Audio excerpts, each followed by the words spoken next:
Bonjour à tous et merci pour la transition sur la fracture du fémur, puisque je voulais commencer par vous parler d'un petit cas clinique qui nous est arrivé dernièrement, avec le cardiologue interventionnel qui dit oui, qui a eu un appel d'une de nos consoeurs anesthésistes d'un centre environnant pour une dame, Madame Rack, 85 ans, qui a été hospitalisée dans son service pour une fracture du col du fémur suite à un malaise.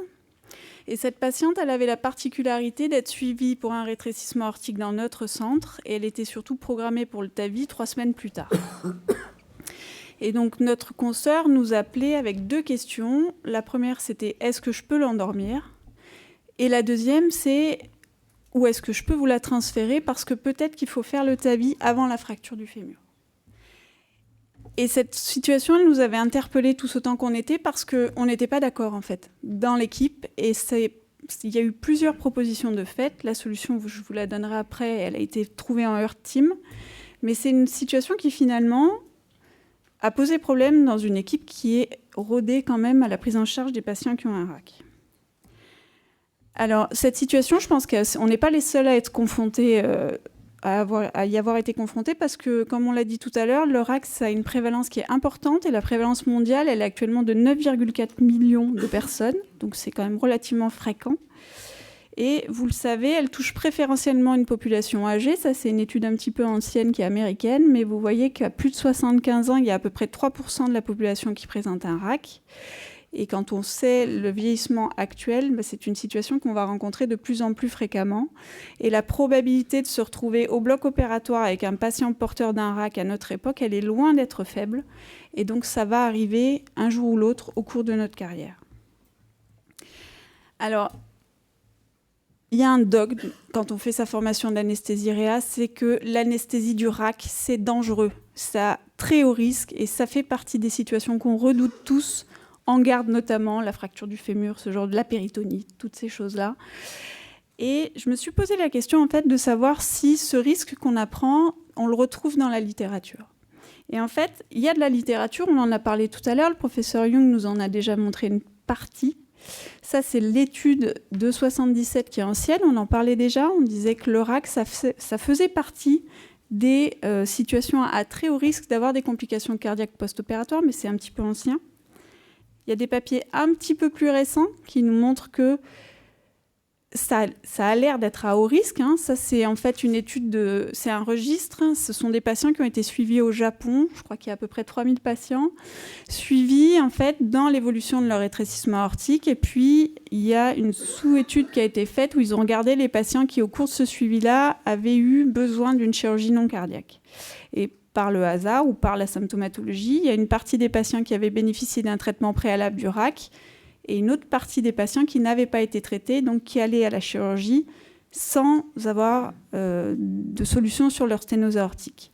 C'était des chirurgies tout venant, de l'anesthésie tout venant, très hétérogène, mais on voit déjà que chez les patients qui n'avaient pas eu de traitement préalable du RAC, il y avait une surmortalité qui n'est pas négligeable. Et qui vous fait quand même bien penser qu'il y a un risque à prendre en charge ce type de patient en bloc opératoire. Moi, on m'a appris que quand on fait des recherches, il faut rechercher les méta-analyses. Donc j'ai recherché la méta-analyse sur le sujet. Il y en a une, en 2017, qui est une méta-analyse d'une qualité relative, on va en discuter, et qui comparait des patients porteurs d'une sténose aortique versus des patients dans un groupe contrôle qui n'avaient pas de sténose aortique pour de la chirurgie tout venant, il y avait vraiment de tout, et pour un type d'anesthésie tout venant, il y avait de l'anesthésie périmédulaire notamment. Cette méta-analyse, elle montre qu'il n'y avait pas de différence entre les groupes pour ce qui était des infarctus du myocarde, de la mortalité, des décompensations cardiaques et des AVC. Il y avait une différence marqué pour un critère composite cardiaque qui était les complications cardiaques hors infarctus du myocarde, les FA, les choses comme ça. Alors, cette méta-analyse, elle est critiquable parce qu'en fait, ce sont essentiellement des case reports et une étude rétrospective, mais elle fait quand même se poser la question de...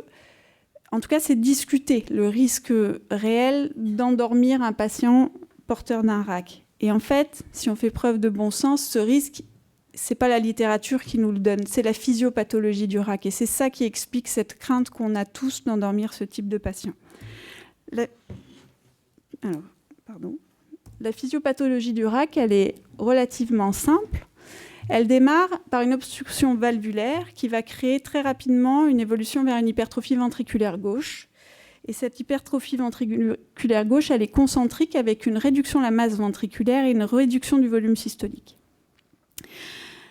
Rapidement, en fait, le cœur va s'adapter avec une fonction systolique qui va être préservée, une fraction d'éjection qui va être normale pendant un long moment, mais moyennant une durée d'éjection qui va être extrêmement prolongée, un volume systolique qui va être limité et de ce fait, une pression artérielle qui va être quasi exclusivement dépendante des résistances artérielles systémiques et plus du débit qui va être constant du fait de l'obstacle valvulaire. Associé à ça, il va y avoir une dysfonction diastolique du fait de l'hypertrophie ventriculaire gauche qui va se développer. Et cette dysfonction diastolique, elle va créer un ventricule qui va être très peu compliant. Il va avoir beaucoup de mal à se remplir du fait de son hypermusculature. Et le remplissage, il va dépendre d'une pression télédiastolique élevée et en grande partie aussi de la systole auriculaire. Et de là, vous voyez venir là où je veux aller, c'est que la gestion de la volémie, de la fréquence cardiaque chez ces patients-là, elle va être fondamentale. Et la dernière caractéristique des patients qui présentent une sténose aortique, c'est qu'ils ont un risque ischémique qui est beaucoup plus élevé que la norme, pour plusieurs raisons. La première, c'est qu'ils ont très souvent une coronaropathie associée parce que les facteurs de risque de développement d'une sténose aortique, ce sont les mêmes que la coronaropathie. La deuxième raison, c'est qu'il y a un déséquilibre entre une masse ventriculaire gauche qui est extrêmement compacte et extrêmement musclée, qui va se développer, et un réseau coronaire qui va rester stable, donc qui va être un peu qui va pas être suffisant pour aller alimenter le muscle ventriculaire gauche. Et en plus, les artérioles, en profondeur dans le myocarde, la perfusion coronaire, elle ne va pas être optimale parce que les coronaires, elles vont être un petit peu comprimées. Et puis, la dernière cause, c'est que, je vous l'ai dit tout à l'heure, il y avait un raccourcissement de la diastole du fait de l'obstacle valvulaire. Or, la perfusion coronaire se fait en diastole et donc vous avez une hypoperfusion coronaire de ce fait qui aggrave le risque ischémique. Ça, c'est la phase initiale de l'évolution du RAC. Ça dure longtemps, jusqu'au moment où le ventricule gauche va s'épuiser, se dilater et une dysfonction ventriculaire gauche va apparaître. Cette physiologie-là, en fait, quand on la représente sur la courbe pression-volume qu'on a tous appris en physiologie, en fait, ça va faire évoluer le mode de fonctionnement dans une toute petite zone, là, la zone rouge, qui en fait va aboutir sur une gestion hémodynamique pour rester dans ce cadre-là, qui va vous imposer de maintenir une tension normale, une fréquence cardiaque normale et une volémie normale. Ce qui est à l'antithèse complète de ce qui se passe au bloc opératoire, puisque à la fois nous, les anesthésistes, et nos amis les chirurgiens, on crée de la vasoplégie, de la tachycardie avec la stimulation douloureuse, les pertes sanguines déséquilibrent complètement la volémie, et donc on va se retrouver dans une situation qui est un non-sens physiologique par rapport à ce dont a besoin le malade. Alors comment est-ce qu'on fait quand on doit prendre en charge un patient qui présente une sténose aortique ? Moi, j'ai pour habitude de stratifier dans la manière de réfléchir, et donc la première étape, ça va être de caractériser la sévérité de la cardiopathie. On en a parlé tout à l'heure. La cardiopathie, elle se caractérise avec des critères qui ont été largement définis, à la fois, donc qui sont des critères échographiques, on en a parlé tout à l'heure, le gradient moyen et la Vmax, mais elle se caractérise aussi en fonction de deux critères qui sont des tournants dans l'évolution de la pathologie, qui sont l'apparition de symptômes, qui peuvent être soit des lipothymies ou des syncopes, des douleurs angineuses ou bien une décompensation cardiaque, et puis aussi par la dilatation ventriculaire gauche et une altération de la fraction d'éjection ventriculaire gauche, qui sont des signes que ça commence à se décompenser, que le RAC est vraiment très avancé.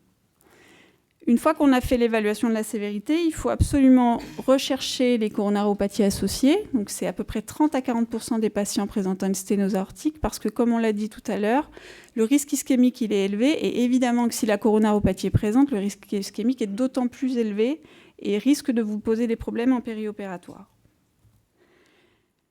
Une fois la sévérité de la cardiopathie avérée, il faut absolument déterminer le risque et le timing chirurgical. Pour ça, les recommandations conjointes des sociétés européennes de cardiologie et d'anesthésie ont permis de codifier les choses de manière assez claire, avec 3 niveaux de gradation du risque chirurgical dont on a parlé tout à l'heure, qui est logique, hein, c'est ce qu'on vit au quotidien au bloc opératoire, je ne vais pas revenir dessus. Ils ont aussi stratifié le timing chirurgical en 4 phases. qui sont immédiates, urgentes, time sensitive ou électives, ce qui pour nous, anesthésistes réanimateurs, se résume à programmer versus urgent. Globalement, c'est comme ça qu'on réfléchit. Une fois qu'on a déterminé le timing, en fait, c'est là où la question de traiter préalablement le rétrécissement aortique va se poser. Et il y a deux situations finalement. La première, c'est quand on a une chirurgie non cardiaque dite élective ou time sensitive, c'est-à-dire qu'elle est programmée, semi-urgente, on a le temps de se poser, on a le temps de réfléchir. À ce moment-là, on l'a vu tout à l'heure, les recommandations, elles insistent sur la symptomatologie. Et je partage ce que disait le professeur Young tout à l'heure. La symptomatologie, elle n'est pas toujours facile à trouver, mais en tout cas, c'est le critère qui a été mis en avant dans les recommandations. Et là, il y a plusieurs cas de figure. Un patient qui a une sténose aortique serrée asymptomatique, avec une fonction ventriculaire gauche préservée, donc il y a un RAC qui est stabilisé, il peut avoir une chirurgie non cardiaque, quel que soit le risque chirurgical. S'il est asymptomatique, mais qu'il y a une dysfonction ventriculaire gauche qui est apparue, ça veut dire qu'on a pris un tournant dans l'évolution de la sténose aortique. Alors là, les choses se compliquent et il faut commencer à en discuter en heart team.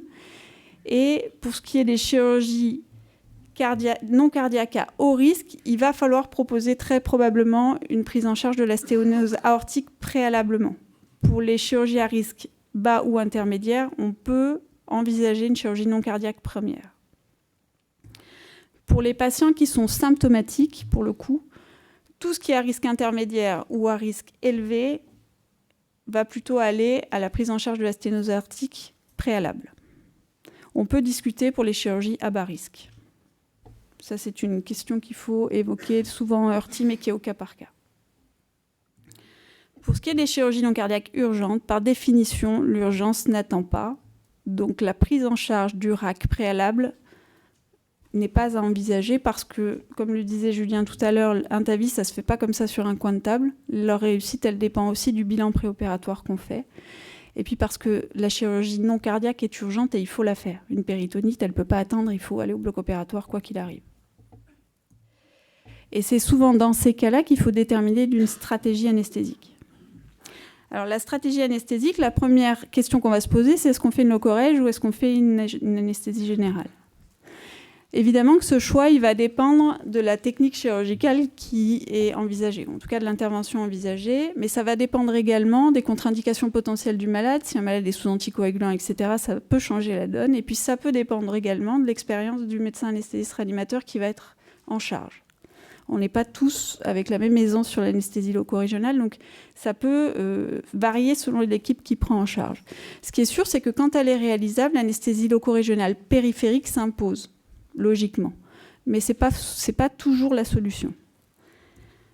On a tous appris que l'anesthésie périmédulaire, c'était une contre-indication quasi formelle sur les patients qui présentent un RAC du fait de la vasoplégie qu'elle engendre et donc du risque hémodynamique qu'on a chez ces patients-là.